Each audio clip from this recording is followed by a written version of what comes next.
Okay, so minasang, so tutorial tayo kung paano mag-register sa Prometric para makakuha sa SSW. Ayan, so first, i-type natin yung JFT. Ayan, so JFT basic. So then, i-click natin ito. Ayan, so yan yung makikita ninyo. Pagkatapos, yan po yung makikita ninyo, i-click po natin itong pinakadulo, yung test schedule and reservation.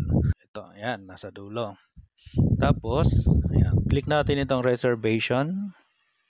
Pagkatapos niyan, makikita sa taas, ayan, examination information. So, una dapat mag-create tayo ng ID, na Prometric ID. Ayan, so i-click natin itong Prometric ID na to. Ayan, so ID creation. So, after that, scroll lang natin sa baba, makikita natin dito yung click here for the list of exam or exam list. Then, so dito mo makikita mo na yung mga category na gusto mong exam. For example, meron tayo ditong nursing care, ayan, food processing. So dito mo makikita yung mga category na gusto mong exam. Ayan. So scroll down mo lang yan, andyan yung mga list. Then, kunwari, dito tayo mag-e-exam sa food manufacturing or food processing sa OTAP. Ayan. So i-click mo lang yung icon na to. Ayan, click natin. So, ganyan ang lalabas. Then, scroll mo lang siya pababa. Ayan, makikita mo dito, ID creation uli. Ayan, so click natin itong ID creation. ID creation uli. And, ayan. So, dadalhin ka dito sa interface na to. So, babasahin mo lang yan. So, then once mabasa mo na, next. Ayan, basahin mo ulit yung mga agreement dyan. Make sure na nakaklik itong yes dito. Then, agree. Click agree. Then, pagkatapos, gagawa ka ng email mo, no? Ayan, so kunwari, lagay natin email natin dito. After that, click natin yung next. Ayan, click next. Then, makikita mo dito, ayan, click mo lang yung next uli. Then, maghihingi siya ng password. So, magagawa ka ng password and please don't forget your password, no? So, mas maganda kung i-save mo ito kasi siya yung hihingi niya sa'yo once na mag-login ka uli sa Prometric. So, click natin yung next dito. Ayan. So, ganyan na po ang lalabas dyan. So, i-save nyo na rin para mas okay. Then, after that, i-fill out mo lang ito, yung mga information tungkol sa inyo. Make sure yung pangalan nyo dito tama, no? Kung ano hinihingi dito, dapat tama. Kasi siya yung lalabas sa certificate ninyo at para wala na rin maging problema.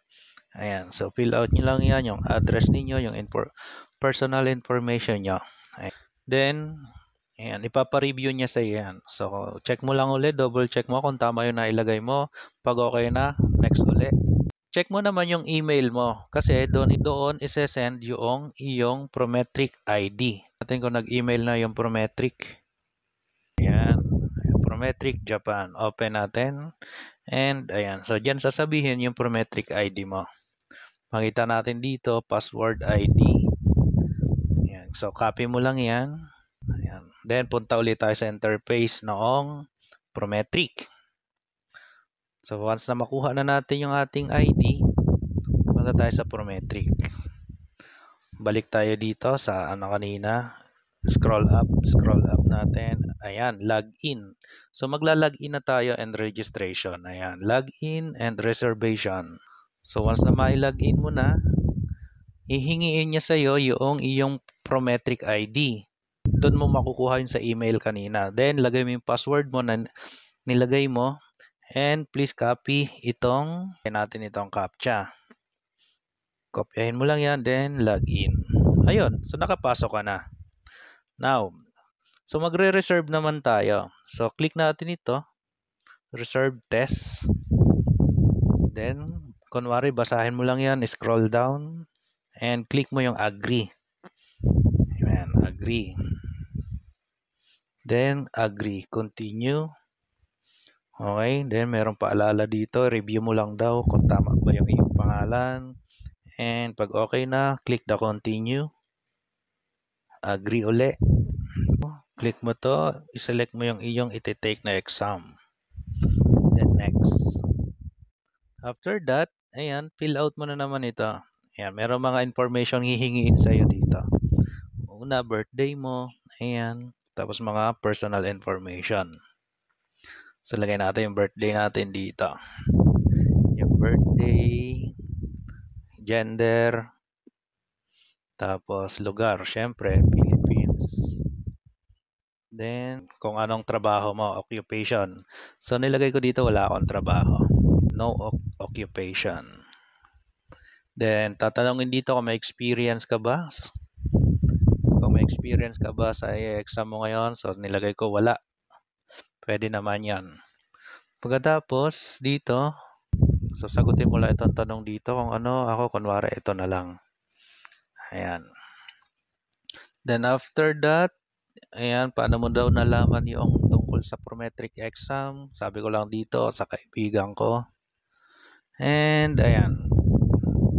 Next, tatanungin niya dito kung anong level ng Japanese level mo. Kunwari, pasado ka na ng N4. So, i-click mo lang yan. And, scroll down natin. Click mo lang yung next. Ayan, click natin yung next. And, ayan, re-reviewin natin yung mga pinil out natin kanina. So, ngayon dito, mamimili ka na ng test date. So, kunwari, 2024, October yung napili ko. Tingin natin ang October 1 dito sa Philippines. Search natin kung merong available. Okay, search natin, available October 1 Philippines, wala. Okay, so ganon, baguhin natin yung petsa. Kunwari, October 2. Search natin uli. Ayan, wala uli. Tingnan natin sa October 13. October 13, search natin. And ayun. So yung kulay blue, available. And pag nasigurado mo na yung test site, i-click mo itong mismong oras na gusto mo. Kunwari, 2:30. Ayan. And there you go. Nandyan ka na sa payment. So dire-diretso na lang yan kung paano. So ako hindi pa naman ako mag-exam. So hindi ko siya idiniretso kasi payment na po ang kasunod nito. Okay? So yun lang po. Sana makapasa ang lahat sa exam. Gambate kodasai. Russell Sensei des.